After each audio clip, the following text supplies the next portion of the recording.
GSTR1, GSTR1 में इसे समझते क्या है ये बताइए पहले। GSTR1 जो है किस चीज के लिए होता है? GSTR1 होता है सप्लाई ऑफ गुड्स या सर्विसेज, सप्लाई ऑफ गुड्स और सर्विसेज। GSTR1 जो रिटर्न फाइलिंग होती है, यानी गुड्स सर्विस टैक्स का जो है रिटर्न फाइलिंग होता है, उसमें क्या होता है कि एक GSTR1 जाता है, GSTR1 भी जाता है, उसमें जाता है supply of goods and service, इसका डिटेल्स जाता है, पूरी डिटेल्स में जाता है ये चीज। इसका जो रिटर्न फाइल करने का लास्ट डेट होता है वो होता है 11th ऑफ ईच मंथ, यानी हर महीने में, एवरी मंथ में 11th ऑफ एवरी मंथ, तो हर महीने का 11 तारीख। लेकिन 11 तारीख कौन सा? मान लेते हैं कि अभी चल रहा है अक्टूबर, तो अक्टूबर की रिटर्न फाइल कब होगी? 11 नवंबर तक, यानी 1 नवंबर से लेकर 11 नवंबर तक के बीच में आप रिटर्न फाइल कर सकते हैं। अगर सितंबर की थी तो वो 11 तक जानी चाहिए थी, अगर गई होगी तो ठीक है, अगर नहीं गई होगी तो उसका कुछ इश्यूज हो जाएगा आगे जाकर। अब क्या है इसमें कि अगर GSTR1 की जब भी चर्चा करें तो मतलब कि सप्लाई ऑफ गुड्स, मतलब कि सेल्स और सेल्स रिटर्न, इन दोनों पे ज्यादा फोकस होना चाहिए, सेल्स और सेल्स रिटर्न। कि सप्लाई ऑफ गुड्स मतलब sales of goods, supply of services मतलब सेल्स ऑफ सर्विसेज। तो गुड्स जा भी सकता है और गुड्स रिटर्न भी हो सकता है, गुड्स रिटर्न भी हो सकता है। तो हम सेल्स रिटर्न को क्या बोलते हैं? सेल्स रिटर्न को क्या कहते हैं? क्रेडिट नोट, क्रेडिट नोट कहते हैं ना, क्रेडिट नोट। तो हम हमारा क्रेडिट नोट सामने वाली पार्टी का डेबिट नोट होता है, अगर हमारा क्रेडिट नोट है सामने वाली पार्टी का डेबिट नोट होता है। तो इसलिए GSTR1 का मतलब क्रेडिट नोट और डेबिट नोट दोनों से होता है, क्रेडिट नोट और डेबिट नोट दोनों से होता है। क्यों? क्योंकि अगर सामने वाला पार्टी अपना डेबिट नोट इशू कर दिया तो हमारे लिए क्रेडिट नोट हो गया, हमारे लिए क्रेडिट नोट हो गया, और हमने अगर किसी का डेबिट नोट इशू कर दिया तो सामने वाले के लिए क्रेडिट नोट हो गया। तो रिटर्न जो है जिसमें डिटेल जाएगा, सेल्स का डिटेल जाए चाहे सेल्स रिटर्न का डिटेल जाए, तो वो क्रेडिट नोट और डेबिट नोट दोनों वहां पे शो होगा। ठीक है, अब सेल्स का भी और सेल्स रिटर्न का भी। सेल्स रिटर्न मतलब क्रेडिट नोट, क्लियर है यहाँ पर कि सेल्स ऑफ गुड्स जो है तो सेल्स ऑफ सर्विस भी हो सकता है। तो GSTR1 में जो है पूरी चीज डिटेल्स में जाते हैं, ये सारा चीज कि आपने सेल किस किस को कितना कितना किया है। अब इसमें किस किस को कितना कितना किया, इससे क्या मतलब है कि मान लेते हैं कि हम तो रजिस्टर्ड पार्टी हैं, तभी GST से मतलब है हमको, है कि नहीं? हम क्या है? रजिस्टर्ड पार्टी है, हम है रजिस्टर्ड पार्टी। अगर रजिस्टर्ड पार्टी है मतलब कि रजिस्टर्ड है, तभी हमारे पास GST नंबर है, हमारे पास GST लॉगिन है, हम GSTR1 फाइल कर सकते हैं। हम अगर कंज्यूमर या कस्टमर होते हैं तो हमारे पास GST नंबर नहीं होता, हम अनरजिस्टर्ड होते तो हमारे पास GST नंबर नहीं होता। अगर GST नंबर नहीं होता तो हमारे पास GST लॉगिन नहीं होती, हमारे पास ये कंप्लायंसेस नहीं होते कि हमें GSTR1 करना है, हमें GSTR3 भी करना है। हम नॉर्मल अपना बिजनेस करते हैं बिना GST में, नॉन GST में करते हैं। लेकिन हमारा हो सकता है कि GST में क्या है, GST रजिस्ट्रेशन में वॉलंटरी भी है। अगर आपका ना 20 लाख मान लेते हैं, 20 लाख आपका सर्विस नहीं टच किया है, 40 लाख तक गुड्स है, कितने स्टेट में 20 लाख तक, कितने में 40 लाख तक है कि आपका टर्नओवर 40 लाख तक साल का हो जाएगा, या आप सोच एज्यूम करते हैं कि 40 लाख तक हो जाएगा या क्रॉस कर गया है, तो आप GST में रजिस्टर्ड हो जाइए, यानी होना ही पड़ेगा आपको उसमें। ठीक है, तो GST में रजिस्टर्ड होंगे तो GST नंबर मिलेगा, GST नंबर मिलेगा तो GST का लॉगिन मिलेगा, लॉगिन मिलेगा, नंबर आते ही हमारे पास कंप्लायंसेस हो जाएंगे कि सबका कंप्लायंस करना है टाइम टू टाइम। GSTR1 जैसे करंट मंथ का अगर सेल हो रहा है तो नेक्स्ट मंथ के टिल 11th ऑन और बिफोर 11th होना चाहिए रिटर्न फाइलिंग। 3 भी होगा तो ऑन और बिफोर कितना होगा डेट, क्या डेट हो सकता है बताइए? 3 भी का क्या डेट होता है? डेट 20 तारीख को। GSTR3 का क्या होता है? 20 तारीख तक होता है कि 20 तारीख तक आपको, जैसे अक्टूबर का है तो आने वाले नवंबर में 20 तारीख तक आपको रिटर्न फाइल करना। पहले भी कर सकते हैं, यानी 1 से लेकर 20 तक के बीच में भी कर सकते हैं। ठीक है, लेकिन 3B आप तभी फाइल कर सकते हैं जब आप GSTR1 फाइल करेंगे। अगर GSTR1 आपका फाइल नहीं है तो 3B फाइल करने के लिए अलाउ नहीं करेगी GST पोर्टल, वो बिल्कुल मना कर देती है कि नहीं, पहले आप GSTR1 फाइल कीजिए। ठीक है, GSTR3 भी बिना GSTR1 फाइल किए नहीं हो सकता है। अगर कोई कह दे कि क्या क्वेश्चन पूछ सकता है आपसे कि क्या हम GSTR 1 को हम बाद में फाइल कर लेंगे और पहले हम GSTR 3 भी फाइल करेंगे, तो क्या आप फाइल कर सकते हैं? बोलेंगे नहीं, GSTR 1 पहले करेंगे तब 3 भी फाइल हो सकता है, अदरवाइज फाइल नहीं होगी। ठीक है, तो GSTR 1 के अंदर जो डाटा जाता है सेल का, अब क्या क्या जा सकता है 1 के अंदर? GSTR 1 के अंदर क्या क्या डाटा जा सकता है, सब हम स्टेप बाय स्टेप बताते हैं आपको कि क्या क्या चीज हो सकता है। आप टेबल नंबर जाएंगे 3, 4, 5, 6, 7, 8, 9 इवेंट का है। ठीक है, तो इतना याद नहीं रहेगा, मैं आपको पॉइंट टू पॉइंट ये बताता हूँ, आपको टेबल नंबर नहीं बताता हूँ, टेबल नंबर आपको हम बाद में बता देंगे, पहले मैं बताता हूँ पॉइंट टू पॉइंट। जो आपका जाएगा उसमें जाएगा B2B इनवॉइसेस, ठीक है, SEZ इनवॉइसेस, ये दोनों एक साथ जाएंगे। ये दोनों एक टेबल बना हुआ है 4A 4B करके, उस टेबल के अंदर भी ये B2B और SEZ वाले पार्ट जाएंगे, जो आपने एक दिन क्वेश्चन भी किया था कि ये 4A 4B क्या है, तो हाँ ठीक है, तो उसके अंदर ये जाएगा। ठीक है, B2B का और SEZ का। B2B का मतलब क्या कि हम भी GST में रजिस्टर्ड है और जो सामने वाला पार्टी है वो भी GST में रजिस्टर्ड है, यानी जो रजिस्टर्ड पार्टी है, अगर दोनों रजिस्टर्ड पार्टी हो गया तो B2B हो गया। हमारे पास भी GST, सामने वाले पार्टी के पास भी GST, यानी हम सेलर वो बायर, तो सेलर के पास भी GST, बायर के पास भी GST, तो वो हो गया B2B।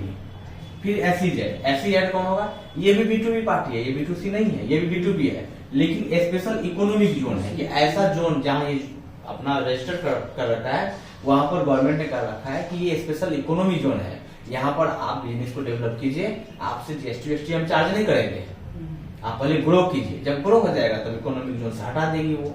ठीक है, खासकर कोई ट्राइबल एरिया होता है वो सब ज्यादा रहता है इसमें, तो ये स्पेशल इकोनॉमी जोन है वहां पर, तो ये भी रजिस्टर्ड होती है। लेकिन इस वाले में क्या होता है कि हम उसका GST नंबर डालते तो हैं फाइल करते टाइम में, लेकिन टैक्स चार्ज नहीं करते हैं। टैक्स चार्ज कब नहीं कर सकते हैं, किस केस में नहीं कर सकते हैं, ये भी एक क्वेश्चन है कि SEZ में हम कब GST नहीं चार्ज करेंगे उसके ऊपर।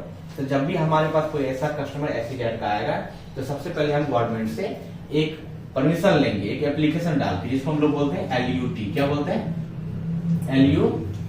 LUT का मतलब लेटर ऑफ अंडरटेकिंग। ये आप एक्सपोर्ट कर रहे हैं सर्विस या गुड्स तब भी चाहिए होगा, और SEZ का अगर सेल कर रहे हैं तो भी चाहिए होगा आपको। क्यों चाहिए होगा, क्यों चाहिए होगा बताइए, सोच के बताइए। मैंने आपको एक दिन बताया था इसमें कि क्यों चाहिए होता है। अगर हमारे पास LUT नहीं होगा ना, तो जो GST एक्ट है, वो GST एक्ट बोलती है कि आपको 18% GST IGST में पे करना पड़ेगा, IGST में पे करना पड़ेगा। अगर LUT आपके पास नहीं है तो एक्सपोर्ट सर्विस पे IGST, SEZ है तो SGX पे आप सामने वाले से GST लेंगे नहीं। यहाँ क्या है कि 18% GST मान लेते हैं कि एक्सपोर्ट कर रहे हैं, हम एक्सपोर्ट कर रहे हैं, 5 लाख का एक्सपोर्ट किया, तो एक्सपोर्ट पे 18% GST जो चार्ज करेंगे वो हम पार्टी से नहीं लेंगे 18%, वो हम अपने पॉकेट से देंगे 18%। पार्टी से हम कितना लेंगे? सिर्फ 5 लाख, पार्टी से 5 लाख। हाँ, LUT नहीं है तो पार्टी से कितना लेंगे? 5 लाख, लेकिन ये 18% हम अपने पॉकेट से जमा करेंगे गवर्नमेंट के पास, ये लीजिए 18%। ऐसे ही SEZ में भी हम अपने पॉकेट से जमा करेंगे, इससे नहीं लेंगे, इससे नहीं ले सकते, क्योंकि गवर्नमेंट बिल्कुल मना कर रखी है कि नहीं, ये नहीं ले सकते हैं इससे, क्योंकि ये स्पेशल इकोनॉमिक जोन में है। इससे अगर लेंगे तो लेंगे ही नहीं, मतलब लेंगे ही नहीं, बिल्कुल ले ही नहीं सकते हैं। ठीक है, इससे हम ले नहीं सकते, क्योंकि ये स्पेशल इकोनॉमिक जोन में इसे ग्रो करने के लिए दिया गया कि आप उस एरिया को डेवलप कीजिए, ग्रो कीजिए, इसलिए आपको इकोनॉमिक जोन है। एक्सपोर्ट पे भी हम चार्ज क्यों नहीं करेंगे? इसलिए नहीं करेंगे कि एक्सपोर्ट चार्ज करेंगे तो हो सकता है हमारा कस्टमर ना आए और हमारे पास जो फॉरेन का करेंसी है वो नहीं आ पाए, विदेशी मुद्रा तो आएगा, विदेशी मुद्रा हमारे पास आएगा तो हमारी कंट्री का मुद्रा क्या होगा? स्ट्रॉन्ग होगा। तो इसलिए ना क्या है कि एक्सपोर्ट सर्विस में ना GST चार्ज करने के लिए मना कर रखी है कि नहीं कर सकते, पैसा मंगाइए, जितना पैसा फॉरेन से आएगा उतना हमारा करेंसी स्ट्रॉन्ग हो जाएगा, तो इसलिए इसके लिए नहीं है। तो आपको खुद से पे करना पड़ेगा। तो लोग इससे बचने के लिए क्या करते हैं? LUT अप्लाई कर देते हैं, अब गवर्नमेंट को बोल देते हैं कि हम एक्सपोर्ट सर्विस SEZ सर्विस करेंगे, तो आप मुझे LUT दे दीजिए, मुझे परमिशन दे दीजिए कि हम बिना GST लगा के रिटर्न फाइल कर सके। तो ये एक्सपोर्ट में होता है ना, इसमें भी होता है, SEZ में भी होता है, SEZ में भी होता है, दोनों के लिए चाहिए होगा LUT। बिना LUT और बॉन्ड दोनों में से कुछ भी चाहिए होगा, LUT और बॉन्ड। ठीक है, SEZ और एलयूटी दोनों, ये एक्सपोर्ट सर्विस दोनों के लिए चाहिए होगा, तभी आप इस 18% जीएसटी से बच सकते हैं। मान लीजिए आपका लग गया 18%, अगर आपका लग गया तो फिर आप एलयूटी अप्लाई कीजिए, ठीक है, और उसके बाद फिर रिफंड के लिए आप क्लेम कर दीजिए कि हमारा एलयूटी अप्लाई अभी हमारा हमने जो पे कर रखा है ना वो भैया आप एक बार रिफंड बैक कर दीजिए, तो रिफंड बैक हो जाता है। टाइम लिमिट है इसमें? टाइम लिमिट ऐसा नहीं होता है, आप जब चाहे, लेकिन वो ये टाइम लेती है, ये प्रॉपर चेक करती है, ये टाइम लेती है, ठीक है।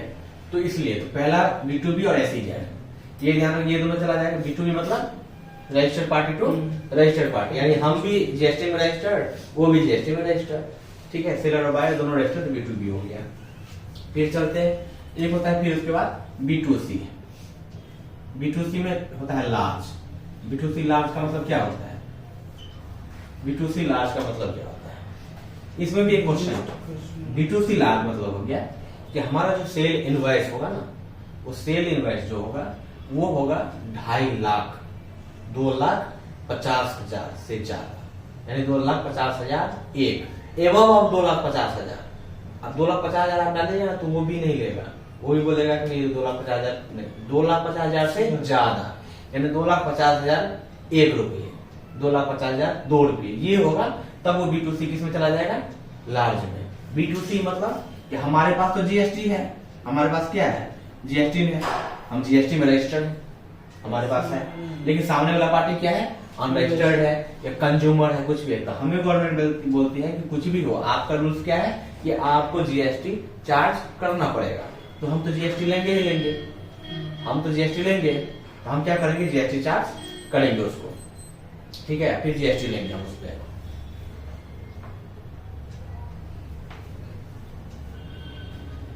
तो जो कस्टमर होगा, कंज्यूमर होगा या अनरजिस्टर्ड पार्टी होगा, वो हमारा B2C में आ गया, ठीक है, उसे हम जीएसटी चार्ज करेंगे, इसलिए हमको जीएसटी फाइल करना पड़ेगा। लार्ज में कौन सा आएगा? लार्ज में एबव ऑफ मोर देन, मतलब मोर देन 2,50,000, क्या हो जाएगा? More than 2,50,000। 2,50,000 से जो ज्यादा का अगर सेल इनवॉइस होगा, क्या होगा? Cell invoice. 2,50,000 से ज्यादा का अगर सेल इनवॉइस होगा तो वो किस में चला जाएगा? B2C लार्ज में, यानी 2 लाख मोर देन मतलब क्या हो गया? 2,50,000 से ज्यादा मतलब इक्वल नहीं, मोर देन, इससे ज्यादा हो तो लार्ज में जाएगा, B2C लार्ज में जाएगा। अब इस पे भी एक कहानी है B2C लार्ज में। अब लोग बोलते हैं कि क्या है, अगर मान लेते हैं कि किसी का बिल है 1 लाख रुपया का, कितना का है? हमने प्रोफेशनल फी के नाम से बिल किया, प्रोफेशनल फी, ठीक है, कितना किया? 1 लाख रुपए का। इस पे जीएसटी लगाया कितना?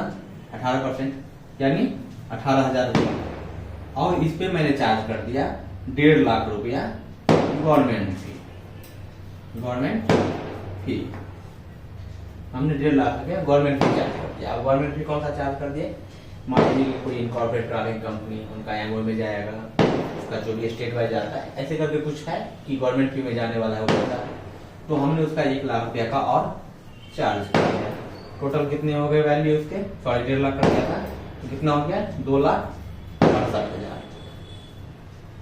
2,68,000, तो 2,68,000, क्योंकि बिल के अंदर ही जा रहा है सब कि 1 लाख इतना था, गवर्नमेंट फी था 1,50,000, ठीक है, तो टोटल बिल हो गया 2,68,000 का था। अब इनवॉइस वैल्यू क्या हो गया?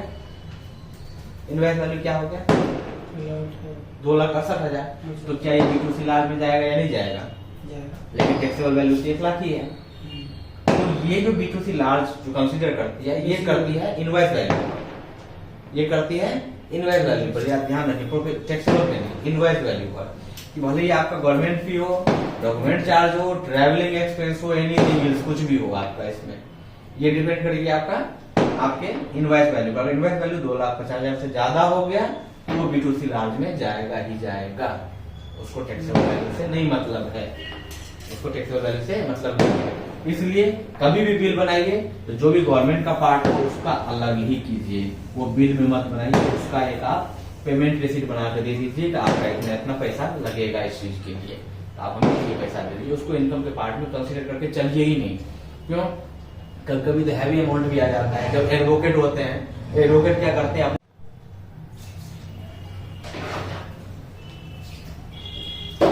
ठीक है, तो क्या होगा जब हमारा यहाँ पर मान लेते कि प्रोफेशनल भी क्या था 2 लाख रुपया, तो इसका क्या होगा, 36% हो जाएगा ना। जीएसटी कितना हो जाएगा इस पे, यानी 36,000। अभी तक तो हमारा क्या था, 2,36,000 ही था, लेकिन साथ में हमने क्या कर दिया, ट्रेवलिंग का भी बिल कर दिया। ठीक है, मान लेते 50,000 का। अब कितना हो गया ये, 2,86,000 टोटल। तो इनवॉइस वैल्यू क्या हो जाएगा हमारा, 2,86,000। तो ये हमारे लार्ज में टच कर रहा है, लार्ज में टच कर रहा है, तो हम क्या करेंगे, इसे लार्ज में लेके चले जाएंगे। तो कायदे से नहीं करना चाहिए, सही हमारे हिसाब से रहता है कि नहीं करना चाहिए, लेकिन हमें किसी पार्टी से पैसा मंगाना होगा तो एक ही बिल देना होगा, एक ही बिल देंगे। एक बिल में क्या करते हैं, उसका प्रोफेशनल फी, ये फलाना, ट्रैवलिंग एक्सपेंस, कहीं जाना है दिल्ली से देहरादून जाना है फ्लाइट से, पैसे तो लेंगे हम, तो सारे का पैसे का एक ही बिल बना के हमको दे देते हैं कि आप ये पेमेंट हमको कर दीजिए। लेकिन ज्यादा बेस्ट होगा कि प्रोफेशनल फी का अलग और इसका अलग दूसरी जगह होना चाहिए। ठीक है, दोनों का अलग अलग होना चाहिए। तो 2,36,000 और 50,000 का जो भी बिल होगा साइड अपना कर लीजिए। तो यहां तक क्लियर हो गया कि B2C लार्ज में जो जाएगा वो कौन सा जाएगा, कि जो 2.5 लाख से ज्यादा का होगा, 2.5 लाख से ज्यादा का अगर होगा तो वो चला जाएगा B2C लार्ज में। यहां तक कंसेप्ट क्लियर है आपको, कंडीशन मैंने बता दिया। हाँ, इसको हम ऐसे ही बिल दे देंगे। हाँ, ऐसे अगर हम 2,36,000 का देंगे तब तो नहीं जाएगा लार्ज में, तब तो चला जाएगा वो B2C स्मॉल वाले पार्ट में। लेकिन जैसे उसमें रिम्बर्समेंट या ट्रैवलिंग एक्सपेंस का पार्ट डाल दे तो इनवॉइस वैल्यू बढ़ गया ना, वो ये नहीं बोलता है टैक्सेबल वैल्यू, ये बोलता है B2C लार्ज इनवॉइस वैल्यू। तो इनवॉइस में जितना भी चीज डालेंगे, चाहे वो टैक्सेबल डालिए या नॉन टैक्सेबल डालिए, वो तो इनवॉइस वैल्यू को बढ़ाएगा। ठीक है, तो अगर हम इससे बचना चाहते हैं तो हम क्या कर सकते हैं कि जो एक्सपेंस का पार्ट है उसके लिए अलग से एक पेमेंट रिसीट बना के दे देंगे कि ये रहा आपका, आप इसके अकॉर्डिंग पे कर दीजिए। ठीक है, और बिल का अलग दे देंगे। ठीक है, यहाँ तक। फिर चलते हैं हम B2C स्मॉल वाला अदर्स में। B2C अदर्स, लार्ज अगर क्लियर है तो अदर भी क्लियर है कि नहीं। लार्ज में एक चीज और बता रहे, लार्ज में क्या होता है कि लार्ज में आपका इनवॉइस नंबर जाता है। लार्ज में क्या जाएगा, इनवॉइस नंबर। ठीक है, B2B पहले वाला था, इसमें भी जाएगा। इसमें क्या सब जाएगा, B2B पहले वाला में इसमें आपका डेट जाएगा, डेट चाहिए होगा। जो पूरे बिल पे होता है, जो इनवॉइस पे होता है, वो पूरा चीज जाता है इसके अंदर। डेट हो गया, इनवॉइस नंबर हो गया, ठीक है, आपका टैक्सेबल वैल्यू हो गया, टैक्सेबल वैल्यू हो गया। फिर उसके बाद आपका डेट हो गया, क्या डेट है, फिर इनवॉइस वैल्यू हो गया। ठीक है, इनवॉइस वैल्यू हो गया। और सबसे ज्यादा इंपोर्टेंट ये 4 चीज तो आपकी जाएंगे, date, invoice number, taxable value, rate, invoice value. Date जाएगा, डेट चाहिए होता है बिल पे, इनवॉइस नंबर भी होता है बिल के ऊपर, टैक्सेबल वैल्यू भी लिखा होता है, रेट भी लिखा होता है क्या क्या रेट है, इनवॉइस वैल्यू भी लिखे होते हैं टोटल कितना हो गया। और जो पार्टी होगा, पार्टी का तो जीएसटी रहता है, तभी तो हम दे रहे हैं B2B, है कि नहीं, तो बताने की कोई जरूरत नहीं है। B2B का मतलब ही हो गया सामने वाले के पास जीएसटी है, हमारे पास भी जीएसटी, सामने वाले के पास भी। अब इसमें सबसे ज्यादा इंपोर्टेंट होता है POS। क्या होता है, POS सबसे ज्यादा इंपोर्टेंट। POS का मतलब होता है place of supply, place of supply. अब प्लेस ऑफ सप्लाई क्या चीज होता है, ये बड़ी चीज है। अब मान लेते कुछ टाइम के लिए चले हम B2C लार्ज में थोड़ा सा 1 मिनट के लिए करते हैं क्लोज। POS का मतलब क्या होता है, प्लेस ऑफ सप्लाई। हाँ, अब सीन क्या होता है कि आप सामान खरीदे, चलिए चेयर खरीदे, ठीक है, आप दिल्ली के हैं, दिल्ली में रजिस्टर्ड है, ठीक है। हम कहाँ पे रजिस्टर्ड हैं, उत्तर प्रदेश में, हम उत्तर प्रदेश में है ना, ठीक है। हमने बिल रेज किया आपको, आप दिल्ली के हैं, तो सामान कहाँ गया, चेयर कहाँ गया, यहाँ गया, चेयर तो यहीं गया ना, उत्तर प्रदेश से दिल्ली गया, तो प्लेस ऑफ सप्लाई कहाँ हो गया, दिल्ली का हो गया प्लेस ऑफ सप्लाई। तो चेयर का जो प्लेस ऑफ सप्लाई हो गया वो दिल्ली हो गया। तो एक स्टेट से दूसरा स्टेट गया तो क्या हो गया, IGST। सेम स्टेट हो तो CGST, SGST, ठीक है। एक स्टेट से दूसरा स्टेट तो IGST। सेम स्टेट हो, सेम स्टेट को बोलते हैं हम लोग इंट्रा स्टेट, और अदर स्टेट को बोलते हैं इंटर स्टेट। तो इंट्रा स्टेट होगा जब भी तो CGST, SGST, इंटर स्टेट होगा तो IGST। ठीक है, यहाँ तक क्लियर है। अब देखिए प्लेस ऑफ सप्लाई का कहानी। तो अभी तक तो आप चेयर बेच रहे थे, इसलिए आपने इस तरह का सीन किया। अब करते हैं हम होटल सर्विस, अब रूम सर्विस दे रहे हैं। क्या दे रहे हैं, रूम सर्विस। कौन सा सर्विस? रूम सर्विस होटल में। अब आप होटल में गए, हमारा बिजनेस कहाँ है? उत्तर प्रदेश में। आपका बिजनेस कहाँ रजिस्टर्ड है? दिल्ली में रजिस्टर्ड है। रजिस्टर्ड तो आपका दिल्ली में है, ठीक है। हमारा कहाँ है रजिस्टर्ड? उत्तर प्रदेश में। तो आप हमारे पास आए कि हम आपके पास गए, क्योंकि हम है सेलर, हम रूम रेंटल सर्विस दे रहे हैं। तो आप हमारे यहाँ आए ना, हमारे यहाँ आए। तो आप जब हमारे यहाँ आए हैं तो आप सर्विस कहाँ ले रहे हैं? हमारे यहाँ ले रहे हैं या आप अपने यहाँ ले रहे हैं? हमारे यहाँ ले रहे हैं, उत्तर प्रदेश यानी यूपी में ले रहे हैं आप। यूपी में सर्विस ले रहे हैं तो प्लेस ऑफ क्या हो गया आपका? सप्लाई यूपी हो गया। तो इस सिचुएशन में आप क्या लगाएंगे? आईजीएसटी, टीजीएसटी, एसजीएसटी क्या लगाएंगे इसमें? आप बताइए। यस, ये लगाएंगे हम, ये चार्ज करेंगे हम। आईजीएसटी चार्ज नहीं करेंगे, हम करेंगे प्लेस ऑफ सप्लाई के अकॉर्डिंग। प्लेस ऑफ सप्लाई क्या है सर्विस का? हमारा ये है जीएसटी नंबर कुछ भी हो। मैंने इसलिए 2 स्टेट ले लिया, जीएसटी नंबर कुछ भी हो, लेकिन प्लेस ऑफ सप्लाई जो है वो क्या हमारा यूपी है, सेम जगह पे है। इसलिए हम क्या करेंगे? उस पर आईजीएसटी नहीं चार्ज करेंगे, सीजीएसटी, एसजीएसटी चार्ज करेंगे। क्लियर है फंडा यहाँ तक का? ठीक है कि अगर आपका place of supply same state है तो सीजीएसटी, एसजीएसटी यानी इंट्रा स्टेट के अकॉर्डिंग, और प्लेस ऑफ सप्लाई अगर अदर स्टेट है तो इंटर स्टेट के अकॉर्डिंग। तो डिपेंड करता है सामान क्या होता है, सामान तो पहुंचता है। अब एक छोटा सा हम उदाहरण लेते हैं कि मान लीजिए कि एक कंपनी है कोई जो पहले से यूपी में है, ठीक है, सॉरी दिल्ली में है, और यूपी में अपना एक बिजनेस स्टार्ट करना चाहती है, और वो क्या किया? अपना यूपी में अपना स्टार्ट किया। हम भी यूपी में, हमारे पास बिल्डिंग है, हम रेंट पे लगाते हैं बिल्डिंग को। अब रेंट पे लगाते हैं तो जब हमारा रजिस्टर्ड हुआ तो हम तो दिल्ली में थे। अब हम यहाँ पे आए हैं यूपी में, तो अभी तक हमने जीएसटी रजिस्ट्रेशन नहीं कराया है। तो ये हमें दिल्ली वाले अपना जीएसटी आरसी दिए कि मेरे दिल्ली वाले पे ही आप मेरा बिल रेज कर दीजिए, दिल्ली वाले जीएसटी नंबर पे रेज कर दीजिए बिल। तो यूपी वाला जो था, जो सेलर है, यूपी सेलर और दिल्ली बायर, और दिल्ली का एक ब्रांच कहाँ ओपन हुआ है? यूपी में, ठीक है। तो रेंटल सर्विस इसे चाहिए, जो सेलर है वो रेंटल सर्विस देता है। अब इसने क्या किया? दिल्ली वाला जो था वो क्या कहा कि हमारे दिल्ली वाले जीएसटी नंबर पे ही रेज कर दीजिए ताकि हमको इनपुट मिल जाए। तो क्या ये इसका करना सही होगा या गलत होगा?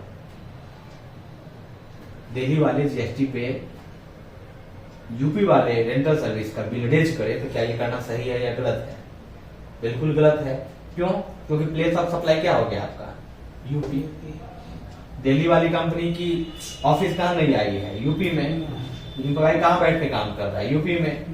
सर्विस कहाँ यूटिलाइज कर रहा है? यूपी में। तो प्लेस ऑफ सप्लाई दिल्ली का हम नहीं देंगे किसी भी कीमत पर। हम बोलेंगे कि इससे अच्छा एक काम कीजिए आप कि आपका इनवॉइस अभी रोक देते हैं, पहले जीएसटी में रजिस्टर्ड हुई आप यूपी वाले एड्रेस से, फिर हम यूपी वाले पे आपको जीएसटी बिल देंगे और उस पर आप इनपुट अपना क्लेम कीजिएगा। डन? यहाँ तक। एक केस इसके अंदर और है, एक केस और है इसके अंदर, इसलिए मैंने यहाँ पे रोक के यहाँ पे बताने लगा। इस केस के अंदर एक और केस है पीओएस का। आपने जोमेटो नाम सुना होगा, जोमेटो सुना है। सेम लेते हैं, ये उत्तर प्रदेश, ये दिल्ली लेते हैं। ये कस्टमर है, ठीक है, ये कस्टमर है, यहाँ पे कंपनी है इसकी दिल्ली में। यूपी में एक जोमेटो वाले का है अपना, जोमेटो जैसे प्लेटफॉर्म है, ठीक है। यहाँ जोमेटो जिससे जुड़ा हुआ है, ये इससे जुड़ा हुआ है, ठीक है, इससे जुड़ा हुआ है। तो ये एक होटल है, मान लेते हैं कि मिठास है, मिठास नाम है, यूपी में जो है वो मिठास है। क्या नाम है उस होटल का? मिठास। मिठास तो आप जानते ही होंगे, मिठास होटल है। अब यहाँ पे जो भी कोई भी खाने के लिए आ रहा है, अब दिल्ली का भी एम्प्लॉई है, वो खाने के लिए आया और दिल्ली का जीएसटी देकर बिल रेज करवाया, तो प्लेस ऑफ सप्लाई तो सेम स्टेट, तो क्या हो रहा है यहाँ पे सीजीएसटी एसजीएसटी चार्ज करेगी ये। लेकिन इसने ऑर्डर किया जोमेटो के थ्रू, और जोमेटो वाले ने उसे कहा ठीक है मैं आपको डिलीवर करूंगा, डिलीवर तो करते हैं एक स्टेट से दूसरे स्टेट। तो अब उत्तर प्रदेश वाले ने पैक किया, पैक करके जोमेटो वाले को कहा कि ले भैया लेके पहुंचा दे, इसे लेके पहुंचा दे। अब ये पहुंचाने के लिए गया तो बताइए प्लेस ऑफ सप्लाई क्या हुआ इसका? ये सेम जगह का मानेगा, ये दूसरी जगह का मानेगा? हाँ, दिल्ली हुआ प्लेस ऑफ सप्लाई, तो आईजीएसटी चार्ज करेगा उस केस में, फिर आईजीएसटी चार्ज करेगा, सीजीएसटी एसजीएसटी नहीं, क्योंकि प्लेस ऑफ सप्लाई क्या हो गया? दूसरा स्टेट हो गया। समझ गए?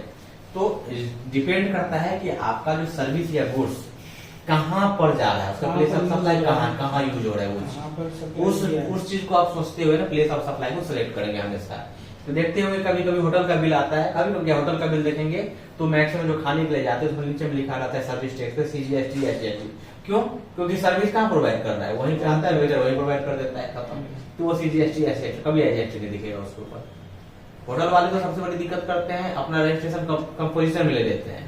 कंपोजिशन स्कीम में क्या होता है कि सर्विस पे 5% GST जाएगा, ठीक है, गुड्स पे 2%। तो सर्विस पे 5% जाएगा, लेकिन वो क्या करते हैं सर्विस पे 18% जोड़ के आपको बिल दे देंगे। आपको पता ही नहीं कंपोजिशन है क्या है, कोई तरीका ही नहीं, आप जब तक लॉग चेक नहीं करेंगे पोर्टल पे जाके तब तक आपको नहीं दिखेगा। तो समझिए ना 5% की जगह पर 18% है तो 13% वो भी कमा रहा है। तो कभी भी जाइए, अगर आप नॉलेज है तो मोबाइल में फटाफट जाइए GST.gov.in सर्च टैक्स पेयर में जाइए, वहां जाकर GST नंबर या पैन नंबर डाल के चेक कर लीजिए कि ये कंपोजिशन में है कि रेगुलर में है। ऑप्शन आता है, मैंने बताया होगा, चेक करते तो ऑप्शन आता है वहां पे, ठीक है। तो ये प्लेस ऑफ सप्लाई का कहानी था कि प्लेस ऑफ सप्लाई डिपेंड करता है, ठीक है। कंपोजिशन में मतलब पूरी तरह से रजिस्टर्ड नहीं है, अप्लाई कर रखा है।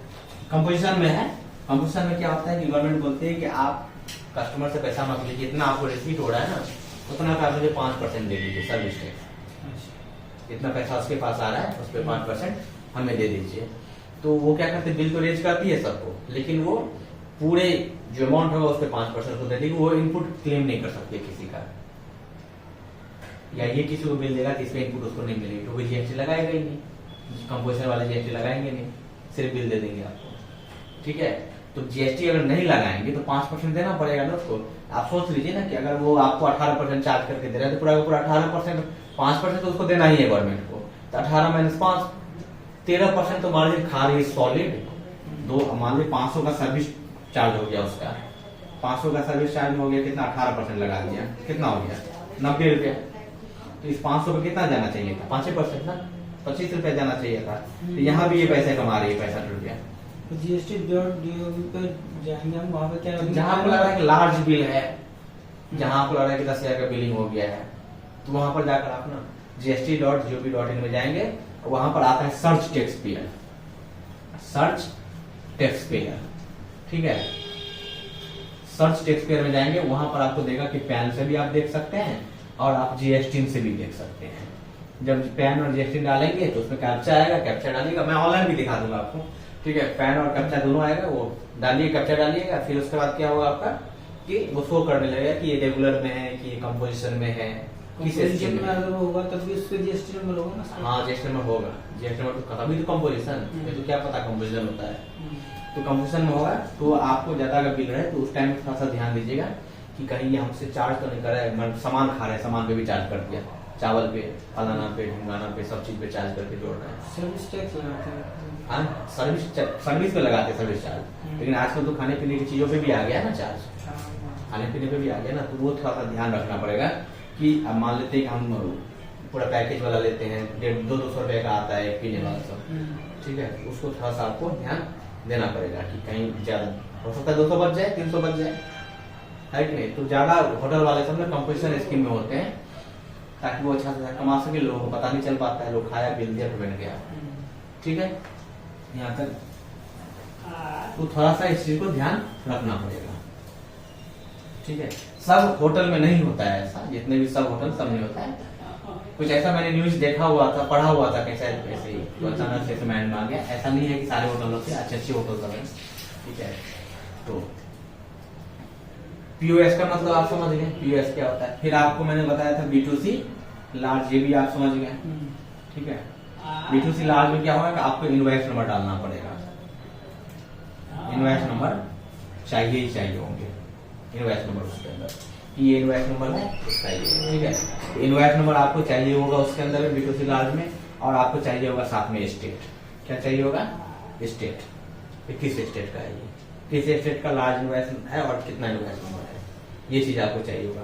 जब B2C में जाएंगे आप, B2C में जाएंगे तो B2C अदर्स होता है, B2C अदर्स। इसमें तो सीधी सी कहानी है, जो लार्ज में नहीं जाएगा वो किस में जाएगा, B2C अदर्स।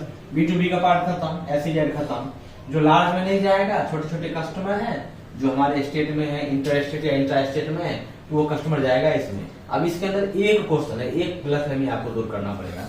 क्या होता है कि इसमें जाता है स्टेट वाइज, इसमें क्या जाता है, स्टेट वाइज डिटेल जाता है, पार्टी वाइज नहीं जाता है इसमें। इसमें तो इनवॉइस वाइज गया तो मतलब पार्टी वाइज हो गया, जैसे इनवॉइस नंबर डाला तो पार्टी वाइज ही समझिए एक तरह से।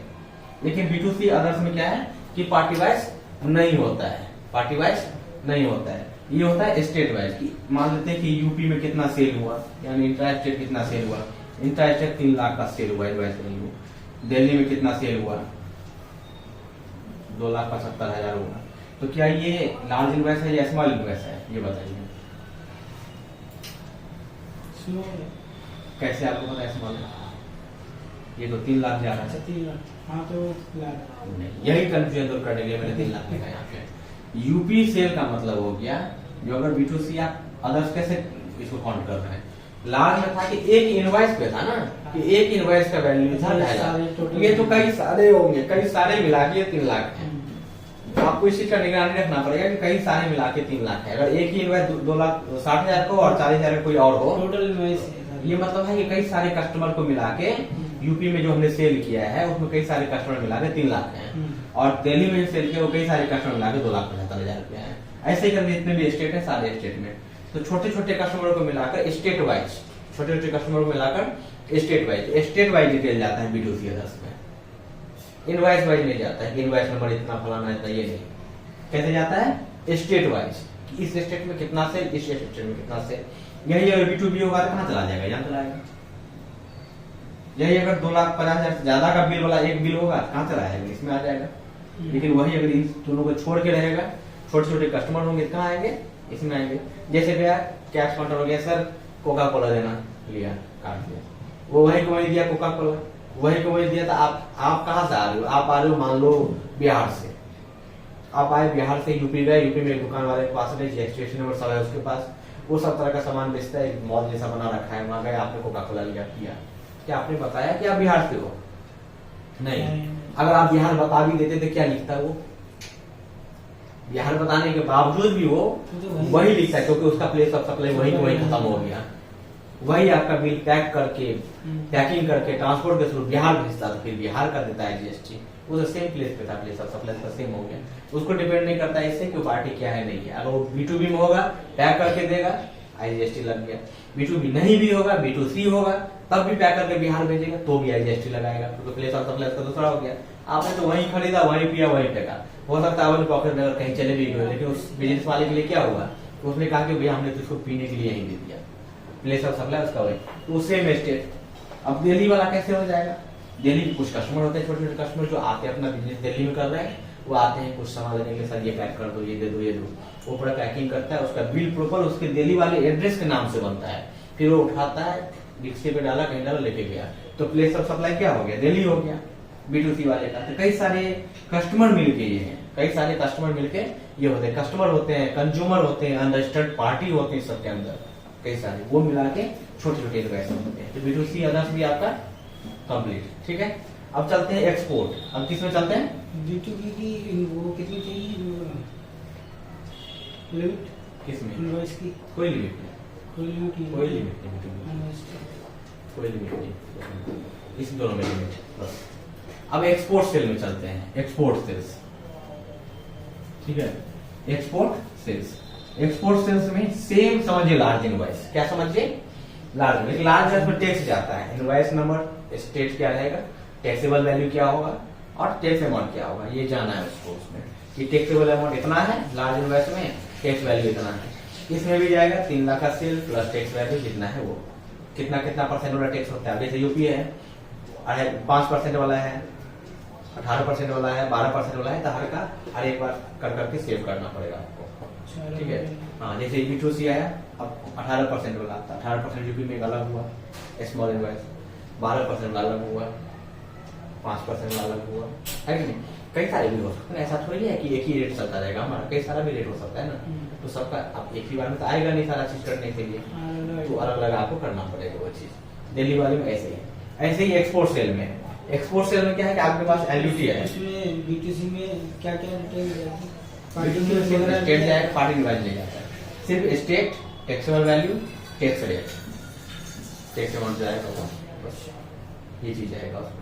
क्योंकि B2C जैसे स्टेट चूज करेंगे तो प्लेस ऑफ सप्लाई वही हो गया उसका, तो वहां पर कोई टेंशन बात ही नहीं है। एक्सपोर्ट सेल में जीएसटी नहीं जाएगा। कब? जब एलयूटी आपके पास होगा। तो उसमें क्या क्या जाएगा आपका जाएगा उसमें इनवॉइस नंबर चाहिए होगा आपको, ठीक है। डेट चाहिए होगा आपको, क्या डेट है, ठीक है। फिर चाहिए होगा आपको टैक्सेबल वैल्यू जैसे करेंगे। फिर इसमें पूछता है कि आपका जो एक्सपोर्ट सेल है वो विथ पेमेंट है या विदाउट पेमेंट है। क्या बोलता है? सेम एसईजेड में भी यही पूछता है कि एसईजेड आपका विथ टैक्स पेमेंट है या विदाउट टैक्स पेमेंट है। विथ टैक्स पेमेंट का मतलब कि आपने एलयूटी नहीं ले रखा है, और विदाउट टैक्स पेमेंट का मतलब कि आपने एलयूटी ले रखा है। तो आपको ये चीज चूज करना पड़ेगा कि दोनों में क्या है, ठीक है। जैसे आप विदाउट कर देंगे तो आपका टैक्स नहीं लगेगा, और जैसे विथ टैक्स अमाउंट लिखेंगे तो पूछ लेगा कितना परसेंट, 18। इसमें तो 18% ही होता है, तो ये 18% कैलकुलेट कर लेगा। ये क्या कर लेगा? 18% कैलकुलेट कर लेगा ये, ठीक है।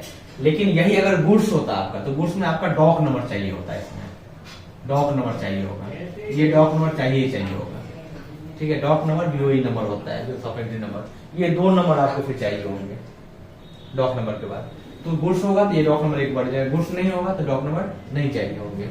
एक्सपोर्ट सर्विस सेल्स में जाएंगे, invoice number, date, taxable amount, with payment या विदाउट पेमेंट, आपके डिपेंड करता है एलयूटी आपके पास है या नहीं, एलयूटी अमाउंट आपके पास है या नहीं, उस पर डिपेंड करता है।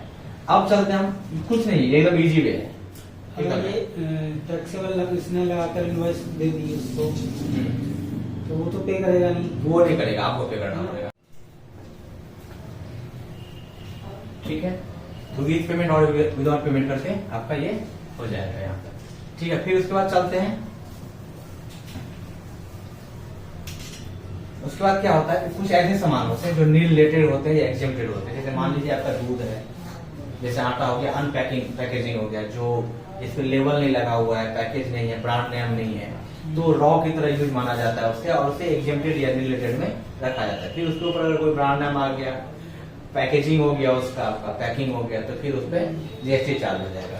इसी में आते हैं नील रिलेटेड। नील रिलेटेड में जो होते हैं ना, नील रिलेटेड एग्जेम्प्टेड, इसमें ना 4 तरह का चीज आपको याद रखना पड़ेगा। एक तो पहला आपको याद रखना पड़ेगा रजिस्टर्ड पार्टी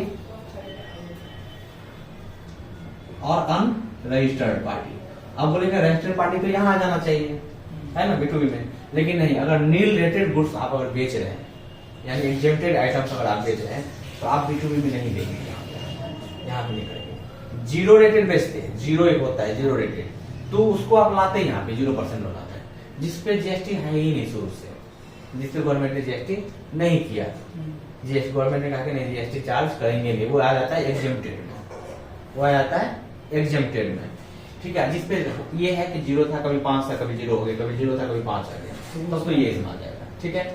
यहाँ पर क्या है कि रजिस्टर्ड पार्टी और अनरजिस्टर्ड पार्टी, ठीक है। रजिस्टर्ड में होगा, अब इसमें 2 केस, इंटरस्टेट और फिर एक इंट्रा स्टेट, और इसमें फिर इंट्रा स्टेट, ठीक है। फिर इसमें भी वही इंटरस्टेट और इंट्रा स्टेट, तो 4 तरह के मीटर हो गए। जो ऐसा सामान जो रजिस्टर्ड पार्टी को हम बेच रहे हैं, लेकिन वो क्या है, आइटम्स एग्जेम्प्टेड है, वो आइटम्स क्या है, एग्जेम्प्टेड है, तो हम डालेंगे रजिस्टर्ड पार्टी। और रजिस्टर्ड पार्टी में कौन सा, इंटर है कि इंट्रा है? अगर इंट्रा स्टेट है तो नील रिलेटेड का ऑप्शन होता है, नील रिलेटेड और एग्जेम्प्टेड का, दोनों में से क्या आइटम है, ठीक है। एग्जेम्प्टेड आइटम है, एग्जेम्प्टेड में डाल दीजिए, नील रिलेटेड आइटम है, रिलेटेड में डाल दीजिए, ठीक है। तो रजिस्टर्ड पार्टी अगर है, इंटर स्टेट है तो इंटर स्टेट, इंट्रा स्टेट है तो इंट्रा स्टेट, इसका इनपुट उसे नहीं दिखता है, क्योंकि इनपुट तो मिलेगा ही नहीं, इनपुट तो मिलेगा ही नहीं। अब कुछ लोग बोल देते हैं कि सर हमारे यहाँ तो आपका ना बिल रिफ्लेक्ट ही नहीं कर रहा है, आपने जो मुझे दूध का बिल दिया है ना, तो कम से कम ये तो होना चाहिए दूध के बिल में कि ये बिल हमारा जीएसटी 2B में दिखे, 2B में दिखे। तो जीएसटी 2B में कब दिखेगा, जब इसमें डालेंगे ना, तब जाकर 2B में दिखेगा। जो इसके अंदर नहीं है, जो इसके अंदर नहीं है, जो इसके अंदर नहीं है, वो 2B में नहीं दिखेगा। 2B में कौन सा आइटम दिखेगा, सिर्फ इसके पार्ट वाला आइटम, सिर्फ इसका वाला आइटम दिखेगा, पहला टेबल, ठीक है, टेबल नंबर 3 वाला दिखेगा उसमें। फिर इसमें तो जीएसटी है ही, दिखेगा कैसे, इसमें जीएसटी है दिखेगा कैसे, इसमें जीएसटी होगा ही नहीं, एक्सपोर्ट वाले में उसमें भी नहीं दिखेगा। सामने वाला पार्टी के पास में जीएसटी है, सामने वाले पार्टी के पास जीएसटी नहीं है, यहाँ पर भी नहीं, यहाँ सिर्फ हमारे पास है, यहाँ भी हमारे पास है, सिर्फ सामने वाले के पास है नहीं, एक्सपोर्ट वाले में तो होगा ही नहीं। यहाँ अगर है भी तो यहाँ जीएसटी के साथ डिटेल नहीं जाता है, जीएसटी के साथ डिटेल नहीं जाता है। क्या जाता है कि रजिस्टर्ड पार्टी इंटरस्टेट कितना सेल हुआ, रजिस्टर्ड पार्टी इंटरस्टेट कितना हुआ, अनरजिस्टर्ड पार्टी इंटरस्टेट कितना हुआ, अनरजिस्टर्ड पार्टी इंटरस्टेट कितना हुआ सेल। तो ये चीज बस क्या होता है दिखता है। तो यहाँ तो सामने वाले को रिफ्लेक्ट ही नहीं करेगा, लेकिन अगर ऐसा केस आ जाए तो हम यहाँ पे एंट्री कर सकते हैं 0% वाले, ठीक है। लेकिन कायदे से कहा होना चाहिए, कायदे से आपका रजिस्टर्ड अनरजिस्टर्ड यहाँ होना चाहिए, वहां नहीं होते, क्योंकि सामने वाले पार्टी को सिर्फ अपने बिल से मतलब है, सिर्फ अपने बिल से मतलब है। स्टाम्प लगा कर बिल देंगे हम, उसके B2B में नहीं दिख रहा है तो उसे इनपुट लेना भी नहीं है, क्यों देखना, हमने रिटर्न फाइल कर रखा है। हाँ ठीक है, ये आपका नील और एग्जेम्प्टेड वाले में ये आपका हो गया पार्ट। ये भी एकदम इजी पार्ट था, पार्ट इधर ही था जो था एकदम इजी था ये, ठीक है। उसके बाद GSTR 1 में क्या ध्यान रखना है आपको, डॉक्यूमेंट इशूड। डॉक्यूमेंट इशूड मतलब कि आपका क्रेडिट नोट डॉक्यूमेंट, इससे पहले एक होता है क्रेडिट नोट, इससे पहले एक मैं बताता हूँ क्रेडिट नोट क्या होगा, क्रेडिट नोट या डेबिट नोट लिखा रहता है।